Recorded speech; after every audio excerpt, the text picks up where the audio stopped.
Welcome back on how to build a small house. This will be the third episode of framing. I figured I'll do an update and sneak it in because it is still kind of drizzling right now and it rained earlier. So I don't know how the weather's going to be tomorrow. So I'll show you what was done today, and tomorrow we have trusses coming, so the roof is going to get started. So let's get going. And I'll show you the progress, what was done today. So like I said, this is the third day of framing. So you have literally 24 hours of framing, and this is how the house looks. So the people that I have working for me so far, what I'm saying is I absolutely love what they're doing and how quick they are. So this is the front view.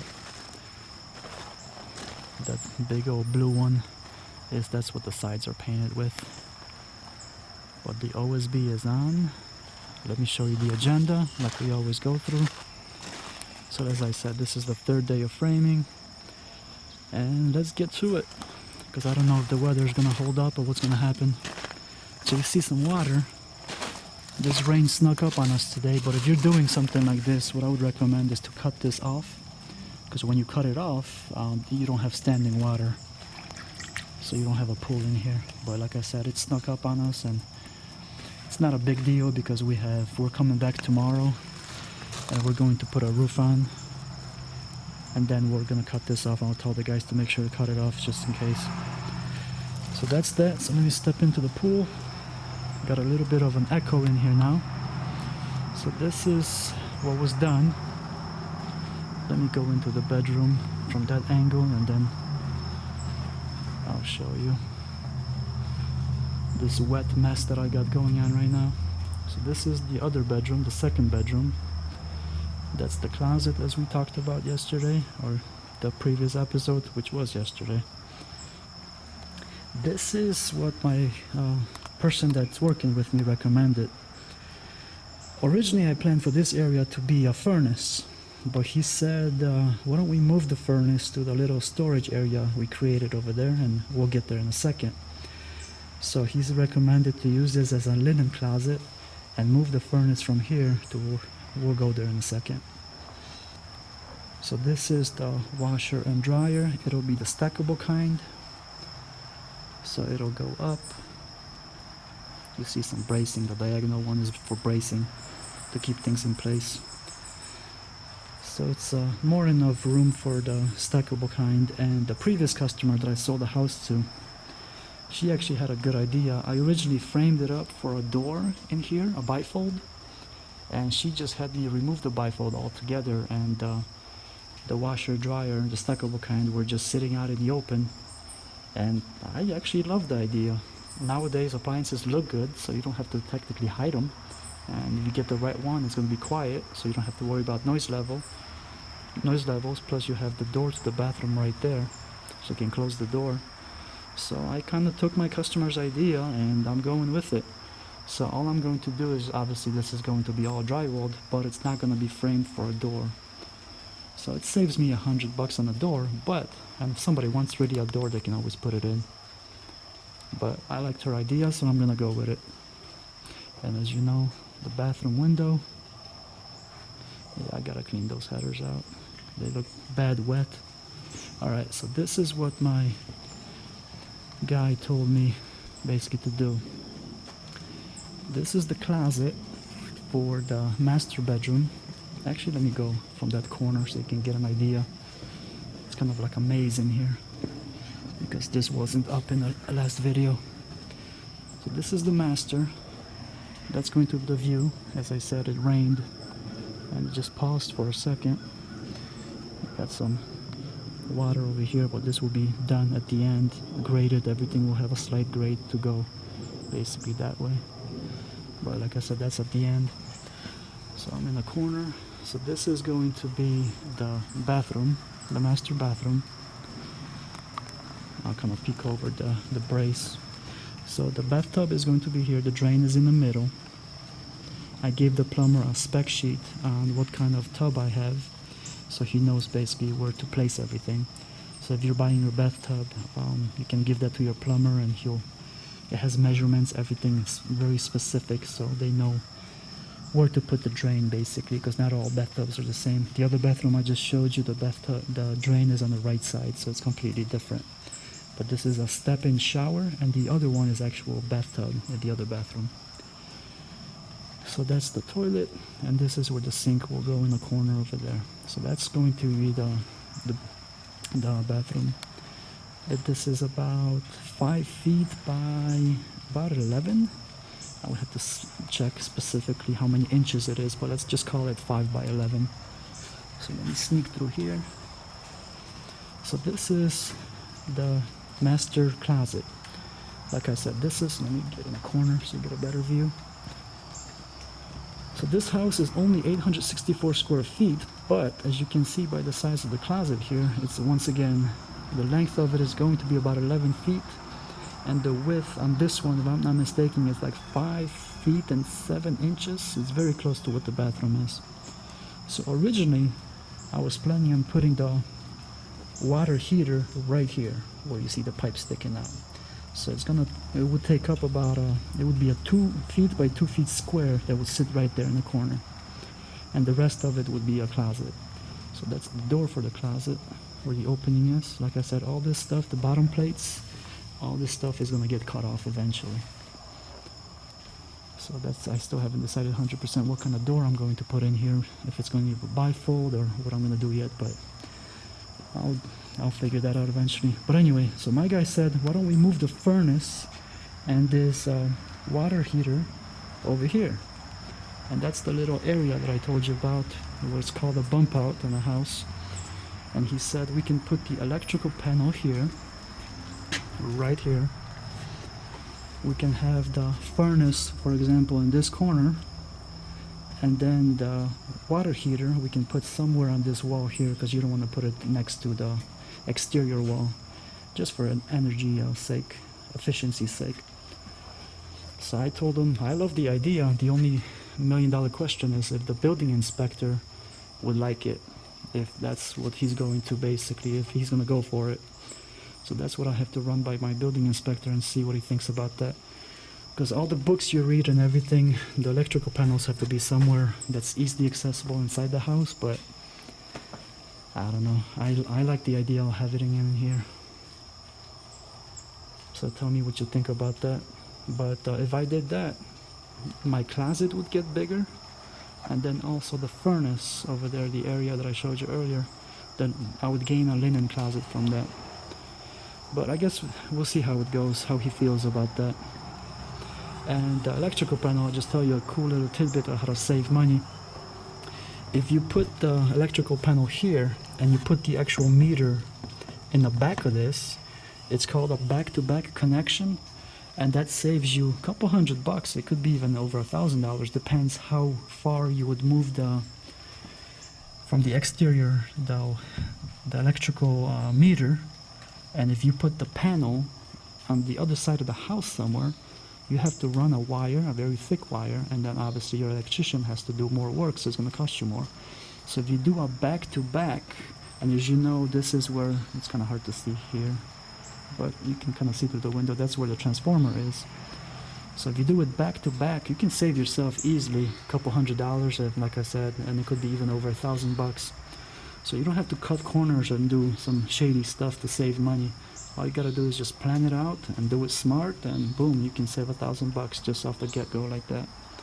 So that's what I try to do with my homes, and put the back-to-back connections just so it's a little bit cheaper. And then obviously that shows up in the prices, because like I told you, I try to stay with my homes under $129 and below, so average people can basically afford it. I'll show you a little something before I forget. This is where the corner cabinet will go for the kitchen. That's the corner right here. And what I was measuring earlier to see where the corner cabinet is going to be 24 inches from the corner, you gotta allow for drywall a little bit. So I was trying to see what I have for nailing surfaces, because obviously you have to nail the cabinets so they hang and they don't fall off on you. If you put the dishes in there, it's going to get quite heavy. So as you can see, I have plenty to nail to here. I even have a stud here, and then technically I can even nail into this one. So that's going to be my corner. That's 24 inches. Then we go from that mark right here. We have to have 12 inches for the other cabinet I have. And I'll show you a picture of how I have the kitchen laid out. I'll actually do it now with the computer program that I use. So I can basically nail into here.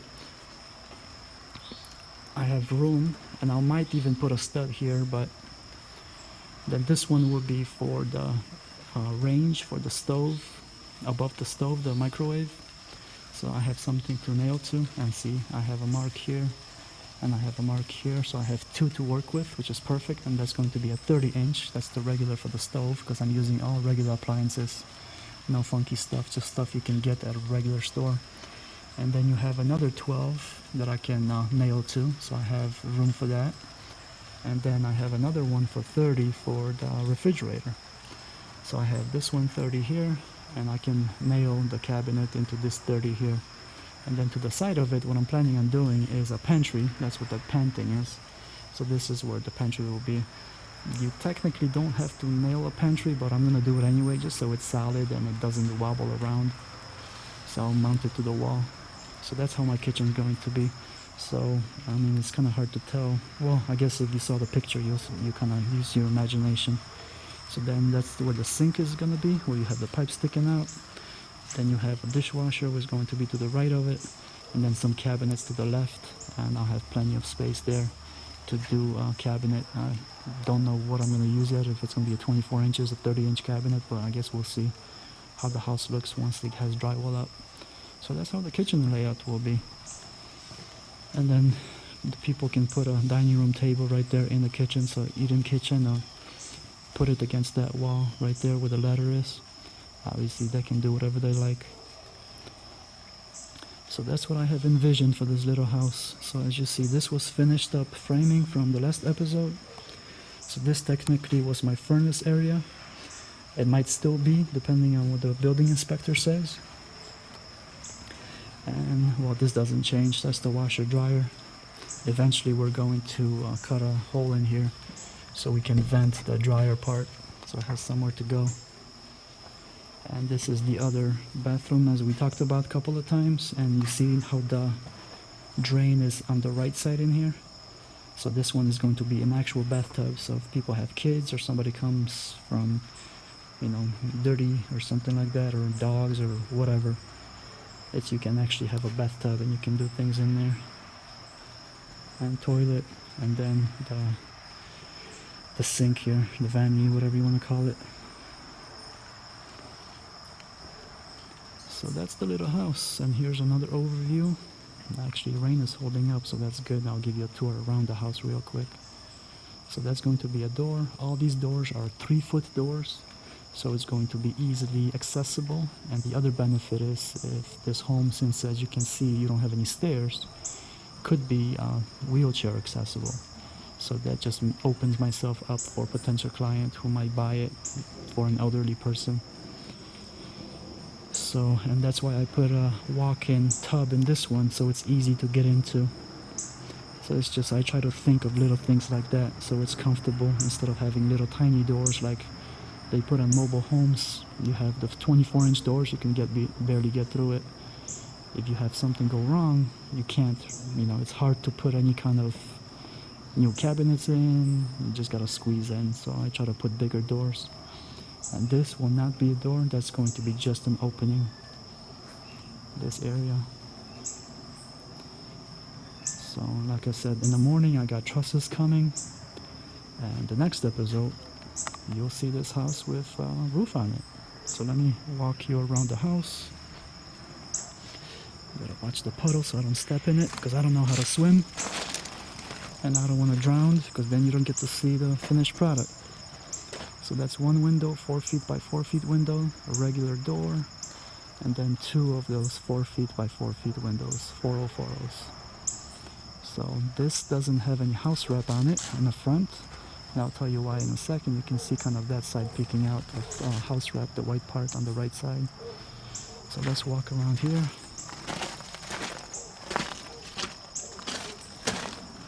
So this has no house wrap. This is a critical process. When you're up to this stage, you want to finish as soon as possible, because this OSB that you see, it doesn't like water, so you can't leave this on here for a couple of months. If you do it, it'll get ruined. So once you do this, you gotta finish fairly quickly when you have exposed OSB. And here, from what I can remember, on that agenda board,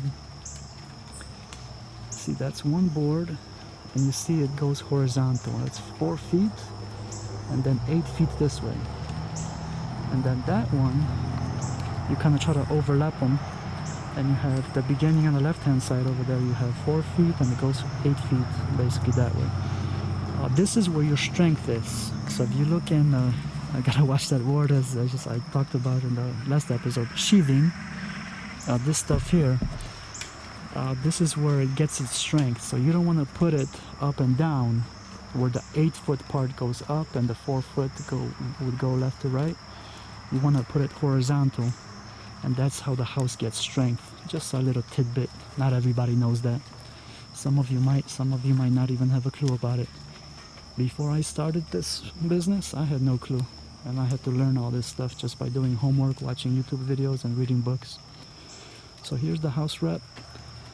These guys are thinking ahead of everything. The reason why they did, because when they got to the house rep here, the sun was up over there, and that front of the house was basically just burning with the sun. It was very hot today and humid. So what they did is, by the time they got here to the back, that's where the shade was. So they put the house rep on this side of the house.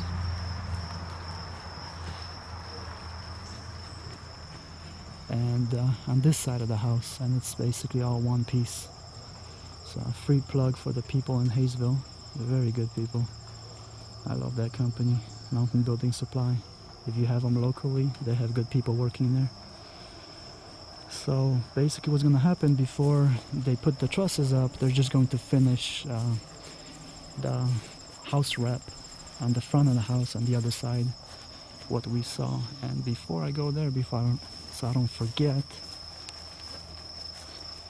just little funny stuff. I try to be as detailed as I can. This is what you mount it with. So as you see the green dots everywhere. So that's basically what it is. That's how it stays up. So this acts as a vapor barrier, so it doesn't allow too much air into the house. Your house has to breathe, but you want to control basically how much air it gets into the house so it's efficient. And it also obviously works on what you can see.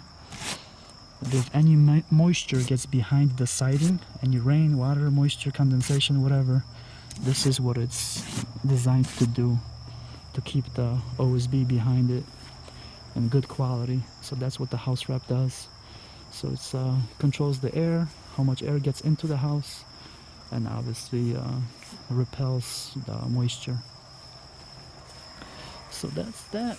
Let me see what else was on there. And actually, this is pretty good. I was thinking it was gonna rain more, but it doesn't. It's not raining.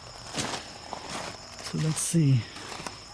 So furnace, I told you about moving that. House wrap, air barrier, protects against moisture. House needs to breathe. Yep, it definitely does. The KISS strategy, it means keep it simple, and the less S, you can Google what it stands for. And that's how I run my business. I try to keep things simple. As you can see, this is a simple house. So as you can see here, this is 24 hours of framing, not the foundation, because I told you that about in the other videos, how long that took. And if you watch those, you'll know exactly what it took. But this is what technically 24 hours of framing looks like. It's literally 3 days of framing. So a house of this size, 864 square feet, to get to this point in 3 days, I think that is pretty good. And the guys did a good job. So this is what we got.